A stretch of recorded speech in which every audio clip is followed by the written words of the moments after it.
No, I'm sorry. I thought I mixed the pictures. This is third degree. That's third grade. Yeah, the class. No, I'm talking about the kindergarten. They had a prayer. I This got is not in the confused kindergarten. because it looks like it. It looks like it. Okay. Okay. I don't know which class is that. What? You see this? I like this one. They already have Oh, yeah, the book corner. yeah. That's very impressive. I'm excited. That's pre-K. There's DVDs. I see. Is that DVDs or books? They're all books. Okay, good. Good. So the pre-K has also started to work on their class, which is very exciting. And this is your class. That's third grade. They have, because now they have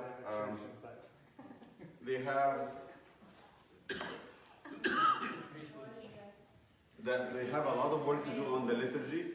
So they went ahead and decided to keep a liturgy kit over there. This is not your prayer corner, is it? This is your prayer corner. Your prayer corner. Okay. Right. It has a set like the church.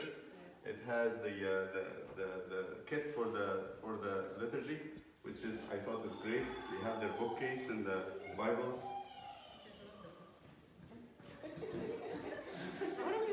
I hope that the rest of the classes, I think we should do a physical tour. That would make more sense. That would get us like excited to do all the classes. I'm looking forward. I hope that the classes would have things like this.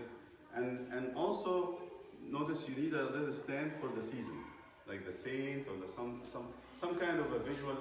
I know it's a lot of work, but if you have servants, you can share. Everyone will take responsibility of one thing. Then the experience of Sunday school is, what's the word I want to use? Rich. It's rich. It is not flat. When the child and student goes into your class, doesn't feel like the classroom is saying anything. He's going to say, okay, another boring session. But if he sees there is an icon that changes, there's a candle that you light, there is something you're doing every week that actually makes it richer experience. This is exciting. So I thank you, whoever started to work, and I thank those who are planning to work, and I'm sure you are, to plan to work on your classes. That would be things to keep getting excited about it. I here want actually help. This is the second item in our administrative stuff. I need help. And I'm going to say this to the classes.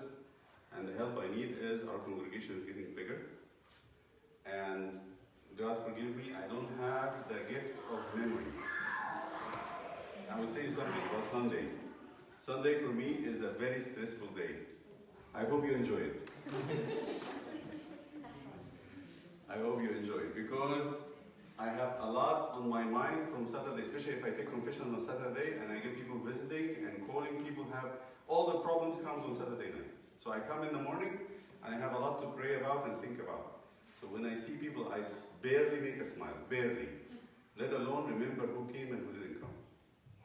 So remembering that, we offer our condolences to Deacon John, of course. He's here. He came back. We see a physical evidence.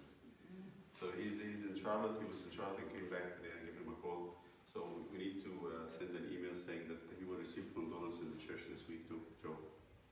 Deacon John. Deacon John is going to receive condolences in the church this week on Sunday.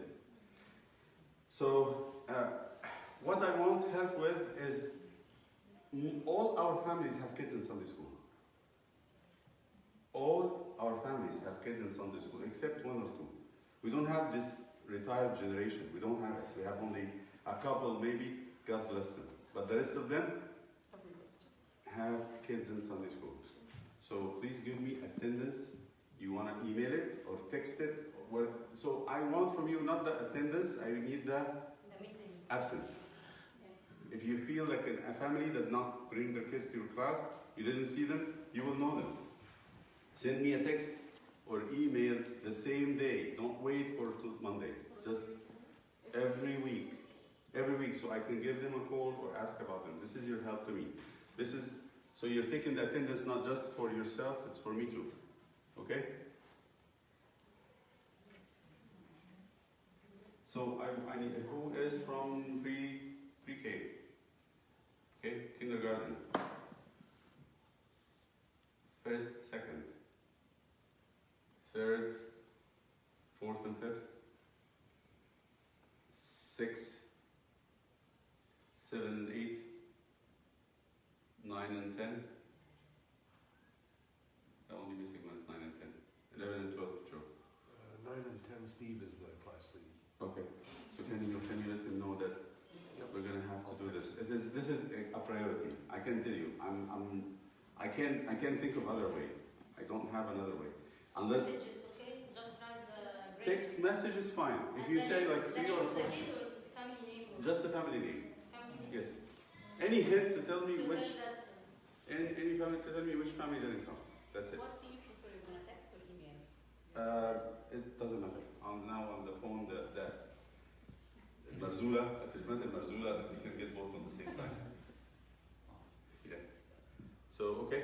So this is it. I can tell you this is I want just this to be done. I really am desperate. Okay. Now Sunday school servant meeting, Sunday school staff meeting teachers, attendance sheets and reporting. We have made a decree. If we skip, okay, let me just say this clearly so everybody would be on the same page. Absence from this meeting without an excuse is an automatic firing from Sunday school. One absence without excuse, without unexcused, is automatic firing. Why is it automatic firing? Because what does the message, what's the message that I get? Exactly.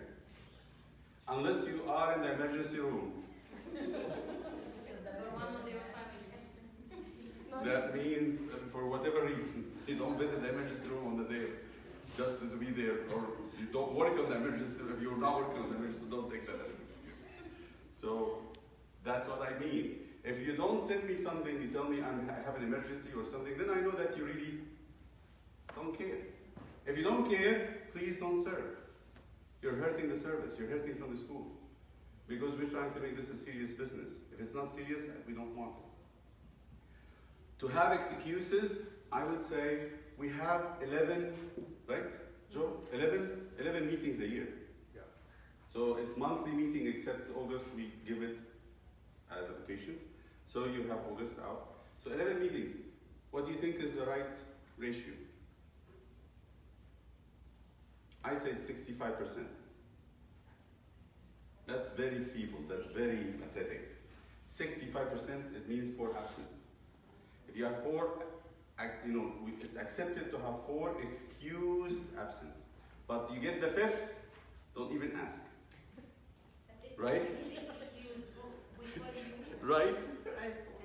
Okay. I told her I'm going to make an example of her. And she generously accepted. When I give excuse, we give excuse to you or It doesn't matter. So you can give it to Joe, Rehan, and myself. It doesn't matter. So we communicate that. Okay. So 4 absence is the max. That's it. Now, I want also to have that every 2 months we have a confession. If you confess with somebody else, I really have no problem. Let me just tell you about confession. Just how I see confession. Let me see. Say, it's like taking communion because confession is a sacrament, mystery. If you confess with me or you confess with a Joe Schmoll priest that I have no clue who he is, but I hope he's a legitimate priest ordained by a bishop, I don't care. Because it's a sacrament. If you confess, if you're away and you want to confess somebody in Mozambique, because you're making a trip over there and you confessed with them, at least let me know and I will write it on my schedule that you have confessed. Because I have a duty for God. I have a duty for God as a shepherd to know, to make sure that you are being shepherded, that you are taken care of. Okay? So we'll talk about that and at the end because I want to talk about an aspect of confession that is very relevant and it will be a very good topic for all of us. Okay, so every 2 months we're going to have a confession. So I will say this way, you have a time of Lent, then we're coming to the time of Advent, Sawm al-Milad. Make sure before the new year you had your confession. Then during Lent, during the fast of the Apostle and during the fast of St. Mary. And if you can do that 4 or 5 times a year, that would be fine. So at least during the fasts. So how many fasts we have? Advent, Lent, Apostles, and St. Mary, that's 4. We'll add 2 in between, so that you don't go very long stretch without confession. So I would say, from here till January, how many months is this? 4 months. So we need another. So we need to confess during these 2 months before the Advent. So now before the Advent, and then during the Advent, then from January to March another confession, then Lent, then Apostles, then St. Mary. Every 2 months is actually not enough, but we'll say because you're busy and you don't have time, and Abuna is busy and you can have all the excuses. Just do it every 2 months. Okay? And that's what I will expect. If you do not report to me that you have confessed, I will consider that you have not. Okay? And if you want me to go after you, you're adding one more job to me to do. Because if you are regular in confession and you're watching over your spiritual life, I know you're regular and you're ready to be able to, or you're capable of serving the kids. So that it trickles down. I make my confessions. I make it I try to make it every month. And then you make it, and then the kids are learning and getting from what you are doing in your spiritual life. Students ministry. So what are we doing to our students or kids in their classes? So what we need from you is to feed them the Word of God, to watch over their reception of the mysteries, and over their personal life. These are the 3 things that I want to know. That they are actually continuously being fed in the classes by the Word of God. Right? That's their food. Who is the faithful servant? He asked Peter. Who is the faithful servant whom his master appoint over his servants to give them their food in due season? What's the food?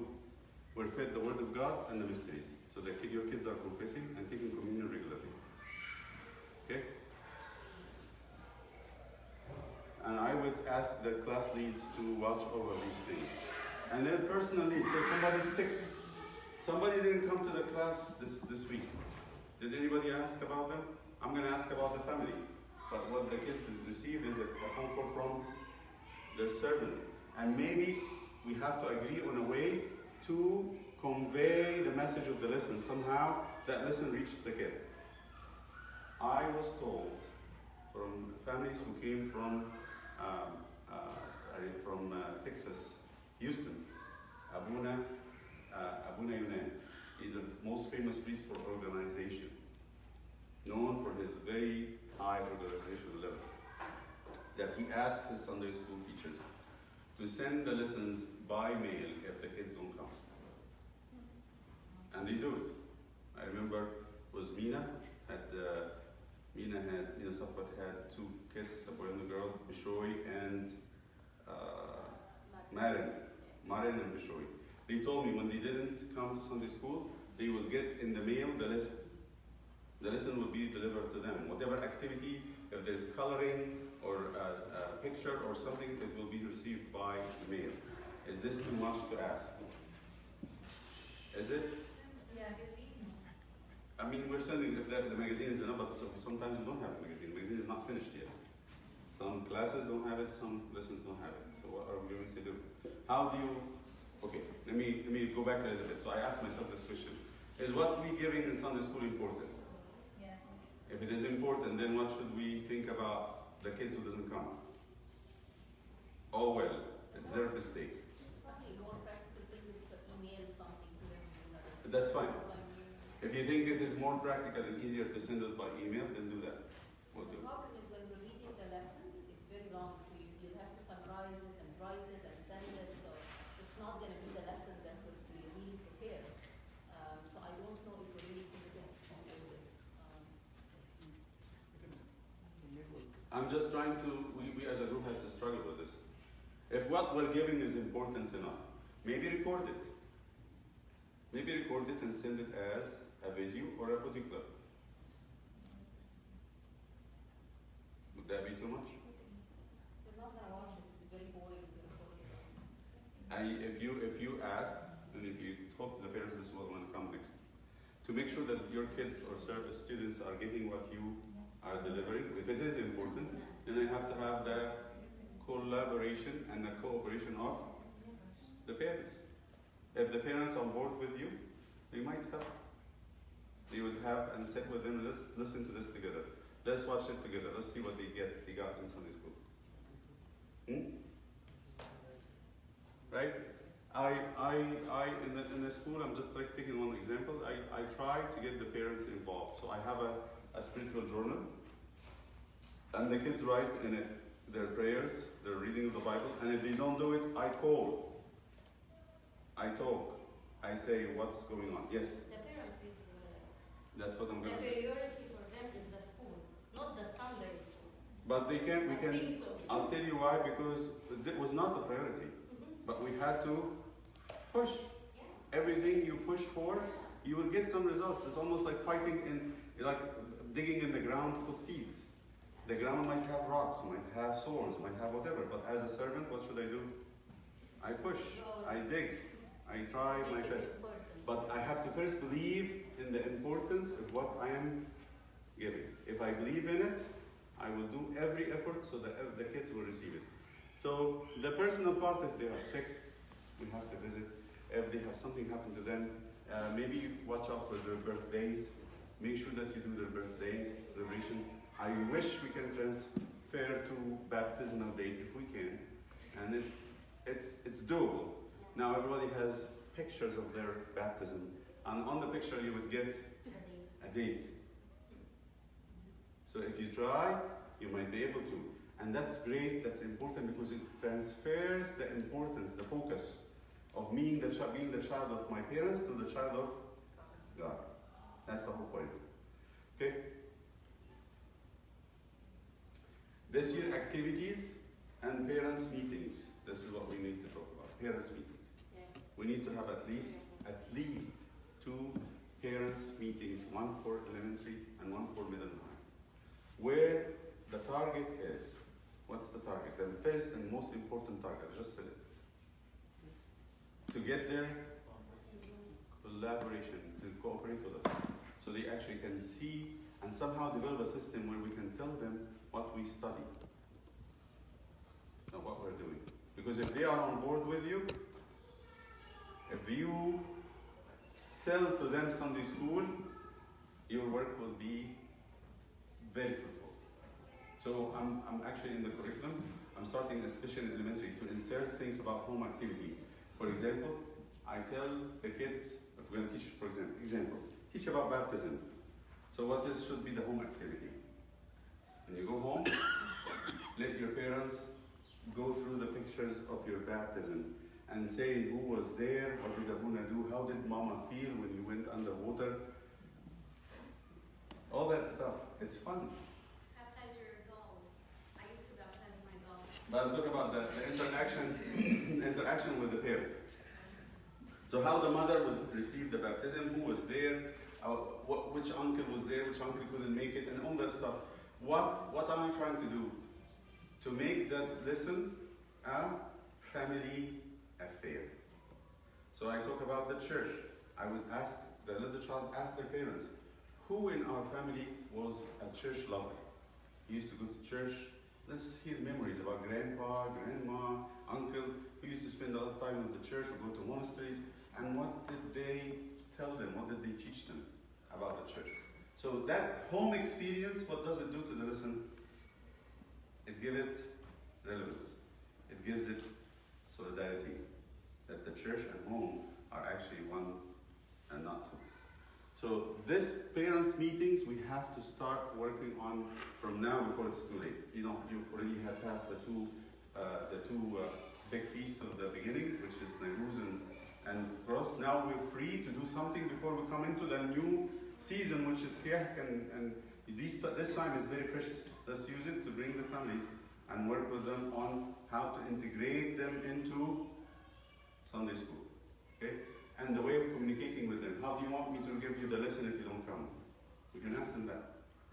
If I send you the recording of the class, would you look at it? Would you listen to it? Let's see what happens. You never know.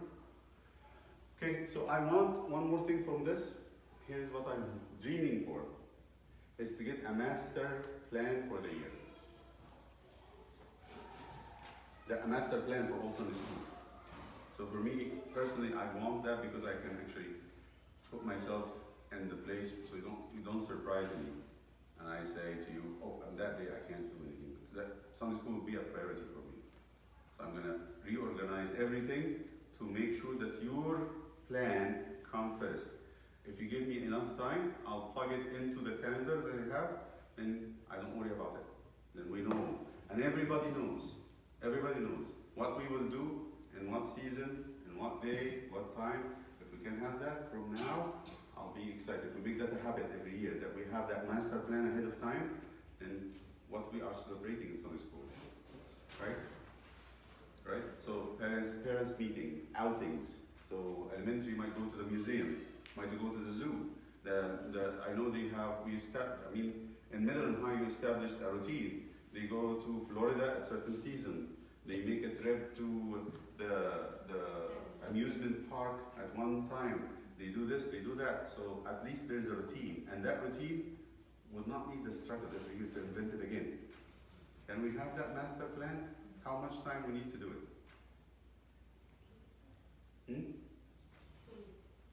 What do you think, John?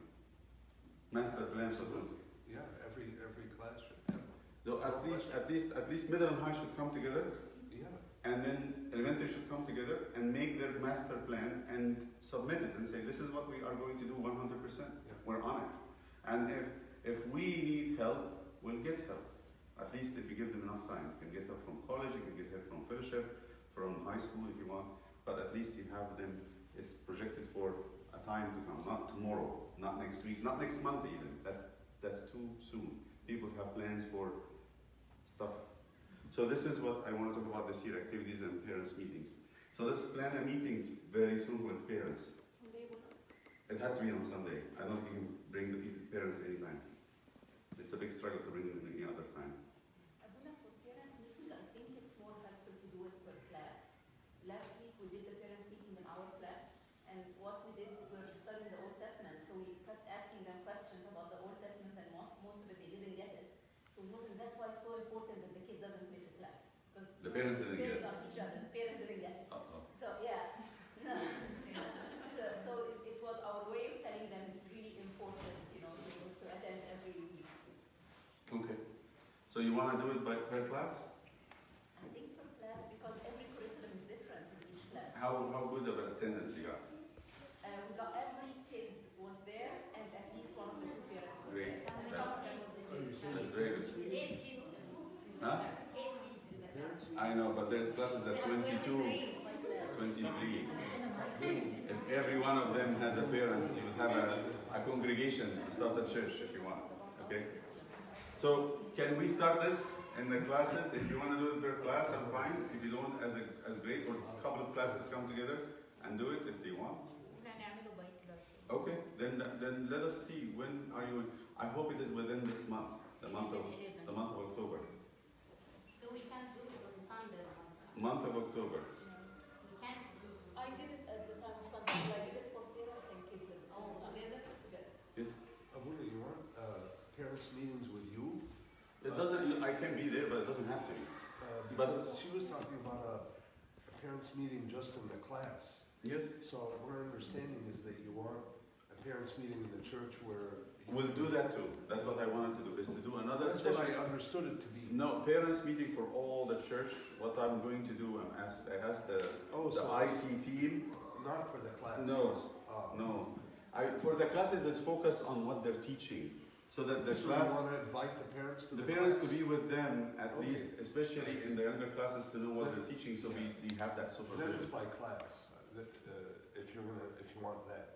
Then you're saying that there's another parents' meeting There's another. for everybody. I asked George and the IT team and the group that works on computers to come and give us a hands-on parental control session.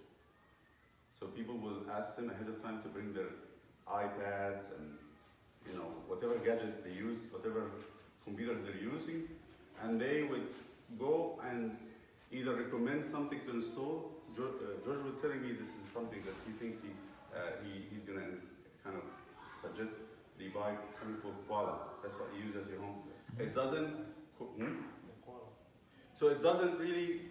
It's not about parental control. It controls the internet, the source. It's a little bit expensive, $70 or so, but actually does not allow anything that you don't want your kids to see. It's a small piece of equipment that you put it at the router, I think, or before the router even. I don't know. As devices. Something like Chromecast. There is a small device. Something like Chromecast is the same thing. It's like filtering everything. It filters the internet, so whatever comes out of it is safe for kids. They said this is the best thing to do instead of us going through every single system. Some of them have Windows, some of them has Apple, some of them has Unix, some of whatever. It's like endless. He says to control all these is difficult. So get one thing, put it on the source, and they're going to talk about it and how, and they're also going to talk about the problems with media. And this is a big meeting. I'm waiting for them so they actually can be ready for it. And once they're ready and we are getting together, I'm going to announce it. It will be 2 weeks ahead, and they can get information about it. All right. So this is about parents. So there is bigger parents meeting. I'm going to continue that maybe once a month. I think Mona suggested this, that we also have a parents meeting about not just parents, family meetings, about relationships, about respect, about abuse, about bringing up kids, what to do and what not to do, all that stuff. We need to keep that ongoing every year. Every year we have to do it. It's not like done 1 year and we forget about it, we learn about it, move on. No. Every year, because new couples are coming, people have forgotten, people are into troubles, so we need to do this. Okay?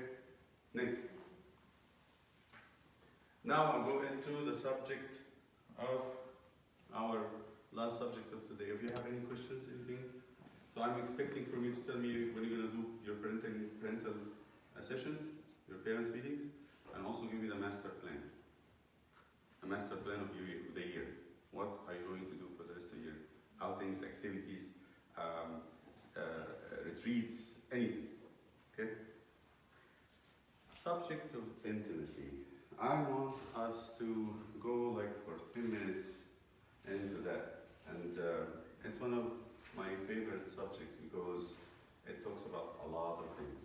And that piece of paper that you had, like 4 pages, it's about that. So before we go there, I want you to read with me a little bit from Genesis. As an introduction to this subject, let's read something from Genesis.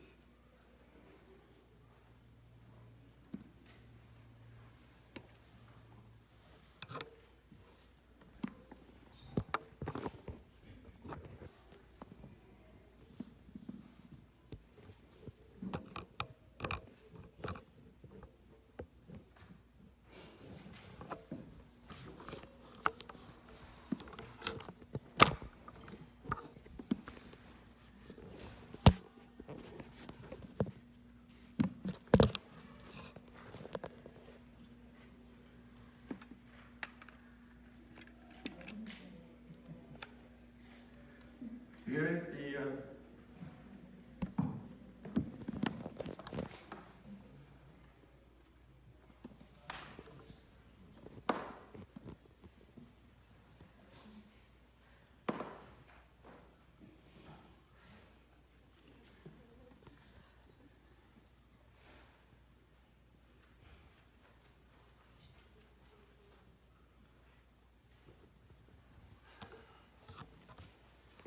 the piece from Before the Temptation.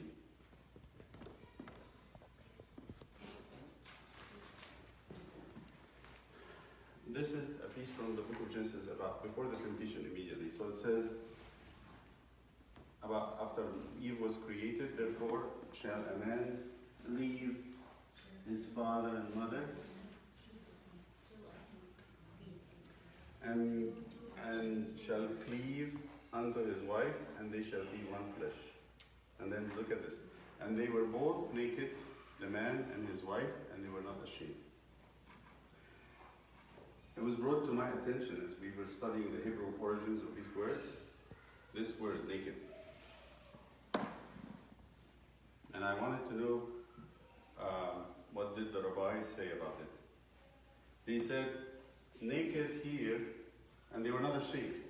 Naked 6174. Can you read the number? 6174 is close to subtle.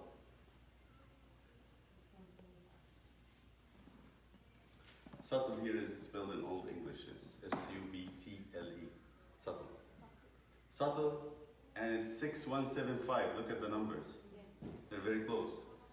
So in the dictionary, in the Hebrew concordance, the concordance dictionary, which is Strong, or the Strong's dictionary, is one of the dictionaries that actually tell you the meaning of these names in different places in the Bible.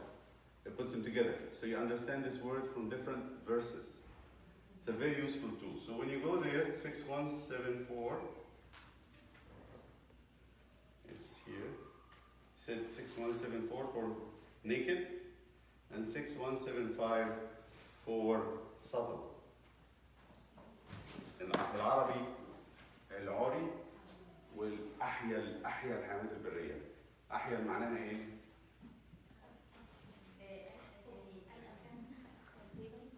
Sneaky, tricky, لئيمة, right? فقالوا إن الكلمة العبري نفسها بتاعت naked عريان أروم، والكلمة بتاعت خبيثة أو لئيمة أروم أو أروم، مضمومة شوية أكتر، بس الكلمة أصلا زي إيه؟ It's the same, almost. They said because Hebrew is like Arabic. لما يقول لك إنسان ناعم أو إيه مزفلط. ناعم أو مزفلط معناها إيه؟ ما تقدرش إيه؟ تمسكه. قريب جدا من عريان. مو عريان يعني مزفلط. يقول لك لازم مزفلط من بطن أمه يعني. يعني إيه؟ الكلمتين قريبين من بعض جدا. They are two closely connected words in the Hebrew. The rabbis picked on this, and they said most probably, that the subtleness of the serpent was against the nakedness of man. That the two actually closely connected. That the subtleness of the serpent, its guile, was directed at the nakedness of man. يعني الحرفنة بتاعت الحية كأنها حد بيحد السلاح بتاعه عشان يحطه فين؟ في حتة ضعيفة. This is the weakness of man, and this is the strength of the serpent. And they're directed. The strength is directed to this. So, what does it mean? So let us follow the story and see that this has a very strong meaning. Has a strong meaning. Okay, so we go to 3, because this is where the temptation comes.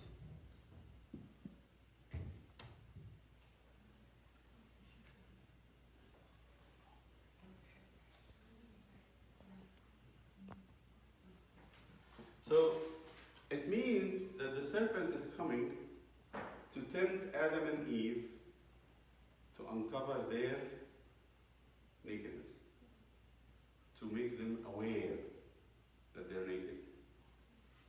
What was the result of eating from the tree? What was the result? They knew that they were naked, and they started to cover themselves with fig leaves and hide from God. So that hiding was the result of the serpent bringing them to that knowledge. So why? Okay, so what happened? So I think after they got to eat from the tree, why they were hiding from God? The serpent made them aware that God had left them naked. While every other animal, almost all of them, God did what? Cover. Hair, feather, skin, scales. So what did the couple think? What would you think? يعني انت كنت نايم او كنت نايمه وبابا وماما كانوا واخدين بالهم منكم وانتوا نايمين، وبعدين يظهر واحد كان سكران زي ما حصل مع نوح، وبعدين بابا وماما كانوا موجودين في البيت وصحي الواحد لقى نفسه ايه؟ طالع بره الاوضه عريان. هتقولوا ايه على بابا وماما؟ هتمسكوهم من رقبته وتقولوا انتوا ايه اللي حصل فيكم؟ What did you do? Why did you leave me to be naked? Home, they were asleep almost, and all of a sudden they wake up, and all of a sudden they find themselves among the animals, in front of God, in front of everybody. That's a nightmare, isn't it?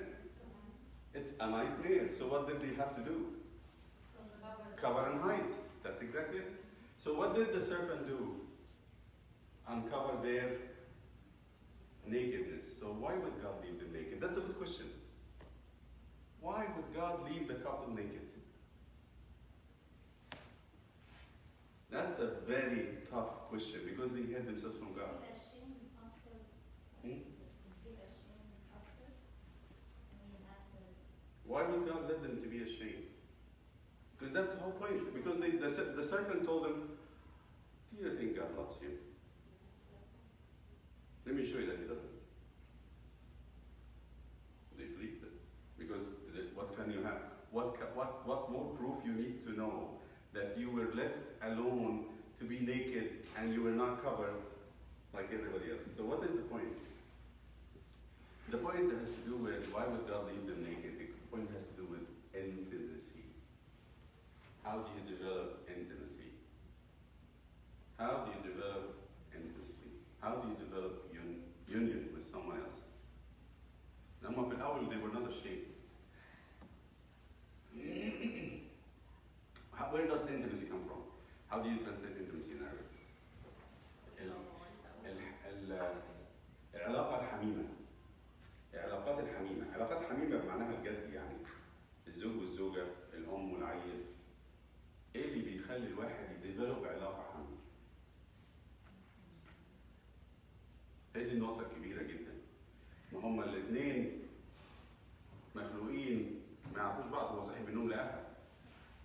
صح؟ They don't know each other yet. He woke up from sleep and he found her. And there's no barriers. He doesn't feel ashamed. She doesn't feel ashamed.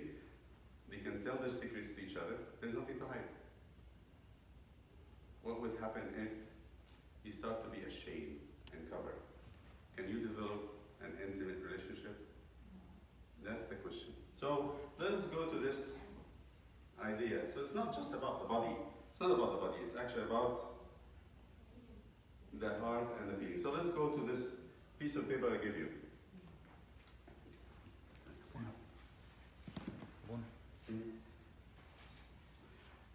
Okay.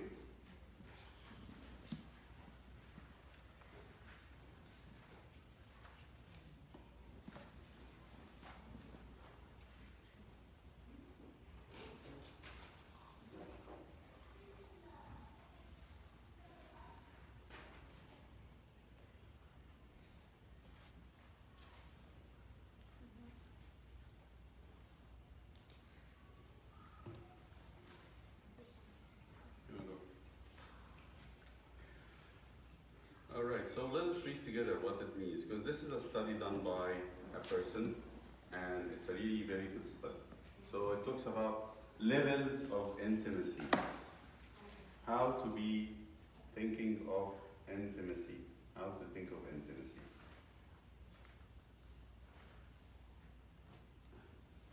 The man's name is Matthew Kelly. So he defined intimacy is the mutual self-revelation.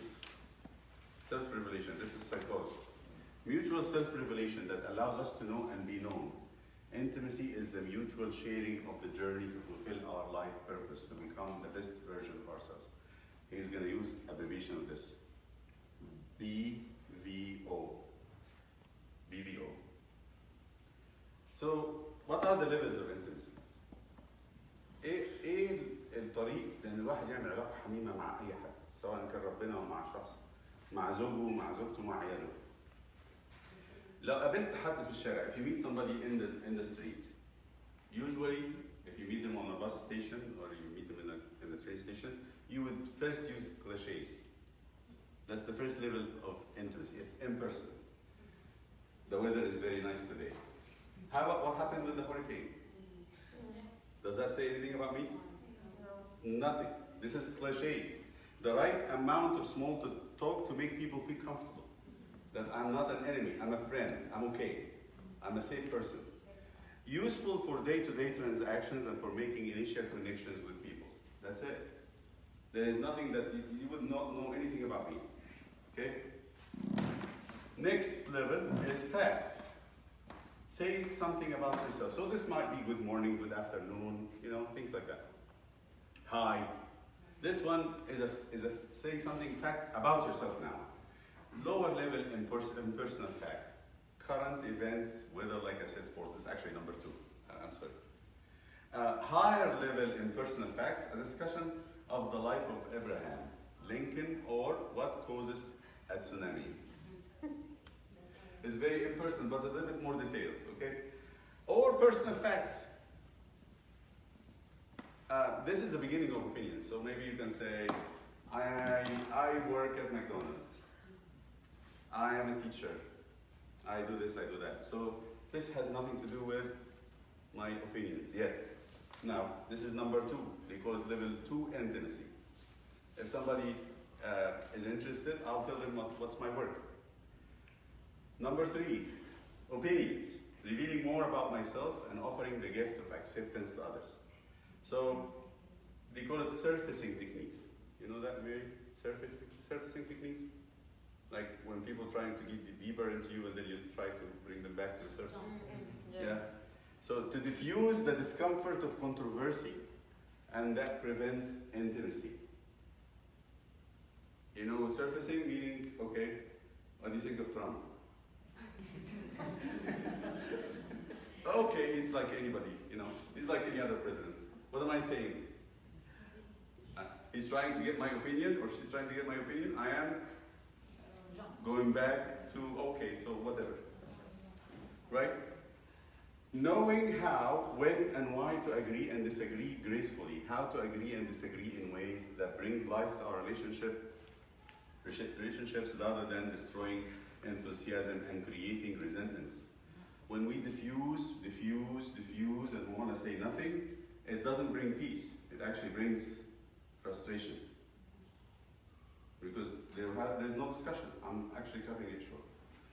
Finding common ground, seeing the other's point of view, finding genuine agreement, not just surfacing.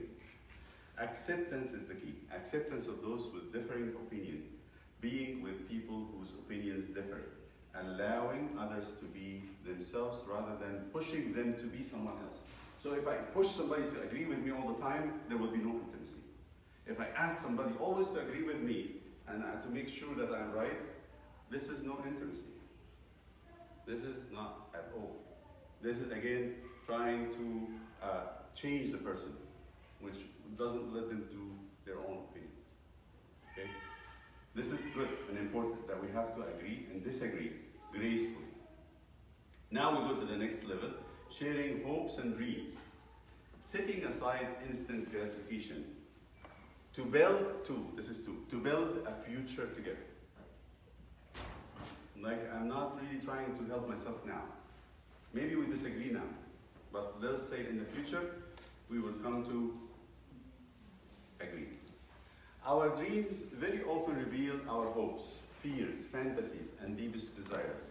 Knowing what brings passion, energy, enthusiasm to the lives of those we love, what drives them? I want to know, what's your dream?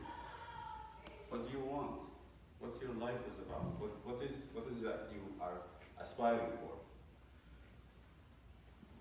This is important. If you have somebody in your life that you care about, especially your kids, and the kids in the same school, knowing what you want and thinking about it genuinely, seriously, and putting aside your thoughts about them is very important step for intimacy. Same thing for your spouse. Same thing for God. God listens to us, and we need to listen to Him too. Willingness to delay gratification to achieve a joint dream. This takes a lot. That actually, I'm very convinced, for example, that we need to send the lessons by mail. That's like, I'm just going to put that out there. And Mona comes and says, that's too much. Then what should I say? If I'm seeking genuine relationship, what should I say? Sure, we don't have to do that now. If I'm going to be my way or the highway, then what? The relationship is stop. We're not going to have anything to work together with. If we started this way, there's not going to be no future. So willingly to delay. I'm not going to give up my dream that one day that Sunday school class, our Sunday school will be the best. We can talk about it as an example of Sunday school. But I'm willing to wait. It doesn't have to be perfect now. Okay? Same thing in relationships, in marriage. It doesn't have marriage doesn't have to be perfect today. Then you see what the other thinks. What does he or she wants from life? Feelings is we're coming now into the nakedness. We're coming to take the pieces. Here maybe it is the undershirt. This is the undershirt of relationship. So feelings, emotional reactions, be vulnerable enough to tell how you really feel. Exploring how we really feel about people, places, things, and events. Learning to express in healthy ways for yourselves and without being hurtful to another. Feeling often reveal our brokenness. Now we're coming to a very sensitive issues. Because let's say that. I'm very disappointed that this happened. What the other could tell me if I say that? I feel so bad about it. And this is a reaction that would hurt big time. You're silly. If you tell me that I'm sad about this and I say, oh, I don't need to be sad about this. You're very silly. What did I do? I exposed a little bit from myself, and what did you say? It's not good. What you exposed is not good. If somebody's telling you their feelings, a little baby, an older person, or whatever, you have to validate it. Feelings always have to be validated. What do we mean by validation, Mary? To make them feel that you understand them. And it is important. And it is important that you understand it is important. I'm with you. What if that feeling is against me? What is if that feeling is against me? Sometimes it's hard. Like you say, Abuna, you were wrong about this. You hurted me big time. What should I say? What should I say? I am the reason for you to be miserable. That's what you're saying. I'm miserable because of you. That's what husbands and wives tell each other. I am miserable. You made me miserable. What should the spouse say? If we're seeking intimacy, yeah, I would first have to kind of give the face that this is something big. Really, I'm sorry. What does that do? It makes me feel like what I'm exposing is acceptable. It is not rejected. It is not something ugly. When does shame come? When a person that you care about a lot does what? Push it. Don't want to see it. Okay? Allowing those we love to express their feelings, to be truly heard and listening. Why people have the feeling they do and understanding. Yes, why people have the feeling they do and why they react the way they do. We're coming close to number 6 and 7, which is the top. Now we're coming, after feelings, you're coming to the faults. Fears and failures. This is close to the underwear. Very close. So, tending to healing. Exposing our woundedness. When a person speaks about their pain, not feeling, about the things, not just any pain, actually, when they went wrong, when they did something silly, stupid, or something shameful. Okay? That's the wounds of our past, healing our wounds and making new choices. This is a gift. You need an intimate relationship where you can actually speak about wounds for you to get rid of it, to heal it.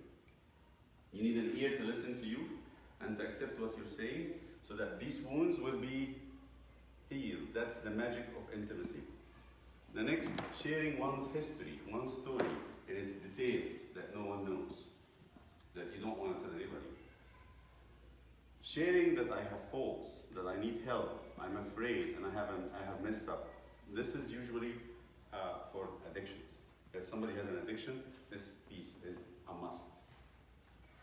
They need to confess to somebody that they have some problems. Knowing it is not about trying to fix each other, you know, it is not about the nail. You know that movie? It's not about the nail. So it is not about fixing any problems. You're not telling someone you're afraid of something so to be fixed. The whole fixing is in telling the story. That's the fixing. But walking bravely with each other. Forgiveness of self and others. Once I'm reaching this level, I can actually have the forgiveness. To be forgiven and to seek forgiveness. I'm working on a lesson of reconciliation for 3rd grade. And reconciliation prayer that we do. And I asked the question, I'm giving a few definitions, so this is for you to think about it. What does reconcile mean? Solh, tani. Actually, the technical definition. التعريف العملي للصلح. What is the technical definition of reconciliation?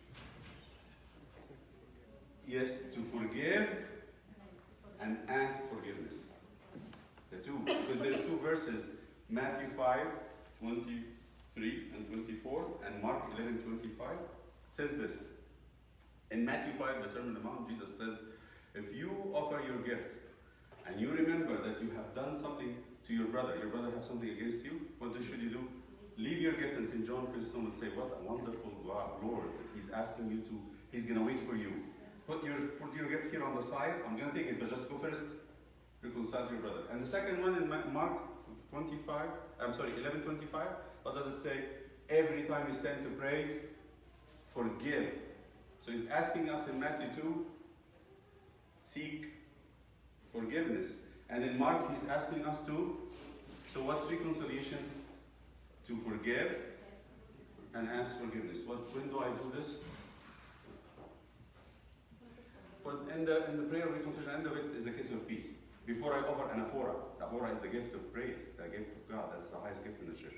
So in this reconciliation prayer, you have 4 words, or 3, I forgot how many. 4. So we first start that cleanse us from all hypocrisy. That's the enemies of reconciliation. Hypocrisy. What's hypocrisy? To pretend. There's no intimacy with pretense. You cannot have intimacy with God, nor with anybody when you keep pretending things. I pretend I love when I don't love. I pretend I have faith, I don't have faith. What's the other one? Guile. What's guile? Say Jacob was a man of guile. What's guile? Trickster. A person who do things to achieve personal, so he might pretend that he is loving and caring, but actually he has his own intention in it. Like Jacob said to his brother, I'll give you lentil soup, I'm gonna feed you, but if you give me your birthright. That's a trick. He went to his father and said, I'm your son, I want to feed you, but he wants to have the blessing. Next, what's the other word? Malice. What's malice? Intention to harm. Intent to harm. And the last one is memory of evil, that we remember things in the past that we should have forgiven. This is all problems with intimacy, but how I'm going to do this, if I ask God for all that, and I'm asking forgiveness, I actually can do what? Can forgive myself and others. Okay? Moving to making choices for the future, striving to be the best version of myself, the best version of myself. Striving to be the best version of myself, rather than being victim to one's past. Now, number 7, and that is the last one, legitimate needs. Legitimate needs is a dynamic collaboration to create a need-fulfilling lifestyle. To know and be known, to touch and be touched, to be very close and be close to. So, seeing, feeling, thinking, experiencing through your partner's perspective. This is union. This is when the two become really one. the last stage in intimacy. But you cannot reach there before number 6, which is exposing feelings. With partner, creating lifestyle focused on fulfillment of each other's legitimate needs. Knowing and responding in a dynamic way to each other's needs, like you're actually there. Physical, emotional, intellectual, spiritual needs, helping your partner become the best version of himself or herself. Thriving through satisfaction of our legitimate needs. The 7 level of intimacy, you can find it on the internet. I'm not going to go to the rest of it, you read it for yourself, please. But what does it say to me? I'm a single person, I don't have a wife. But I know I can apply this to our relationship with God too. So in the garden, why did God leave them naked? Why? So they have, before they cover themselves, they have to make full intimacy. Because once he covered them, what happens? He's teaching them to cover. You get that? It is the most beautiful thing, the most beautiful gift given to humans. But yet the devil wants to make it that. That's always the case. Don't expose yourself. You will be ridiculed. You will be weakened. If you expose your feelings, the other will take advantage of you. God will take advantage of you, and He wants to take advantage of you to keep you under His control. So when a husband and wife comes to me, I'm not going to tell her that. She would think I'm weak. What's happening? They're not brave enough to protect intimacy. They're falling into the same temptation. Are you with me? Do you get what I'm trying to say? So that intimacy is essential part in intimacy is vulnerability, exposure, being weak. You cannot have intimacy with being strong. You cannot. And it's going to have a risk. That risk is that you will be rejected. God was exposed, they were exposed, and God created them this way so you can have that intimacy. It's a very precious thing, leading to the oneness with God and oneness with each other. But what happened to the devil? What the devil came? He turned it upside down. He told them, he wants you to make you weak, so you will always be in control, you will be controlled, you're not going to last with him. So he started to be suspicious of God and of each other. And the first thing Adam says, the woman that you give me. He, God, and the woman became enemies. Alright? I'm not going to take much about it, but I want you to just open your mind to this idea, this concept. So in our relationship with God, there has to be intimacy with God. There has to be intimacy with God. And I want you to think about it. So when we come next month, we'll talk how we can apply that intimacy to our relationship with God. I want you to focus on how you apply it to your husbands, wives, kids in Sunday school, you name it. If you want to develop love and union, what should we do? Should we go up and be in control, or expose ourselves and be weak and be vulnerable? That's the question. It's not easy. Okay. I'm going to leave you this. You have some things to do. It is already 9 o'clock. Next time we're going to talk about how to develop intimacy with God. Through that. Did it make sense? Okay. Any other things we need to talk about? Please read the rest of it so you actually understand. I'm going to take this and apply it to our relationship with God, but you have to focus on that subject by itself and see what you get out of it. If somebody can translate it to Arabic, that would be wonderful. Somebody can take this and translate it to Arabic, that would be the best. Because some of us will not understand all these words. So we have to kind of translate. So let's say our Father. In the name of the Father, and the Son, and the Holy Spirit, make us when you will say thank you. Our Father,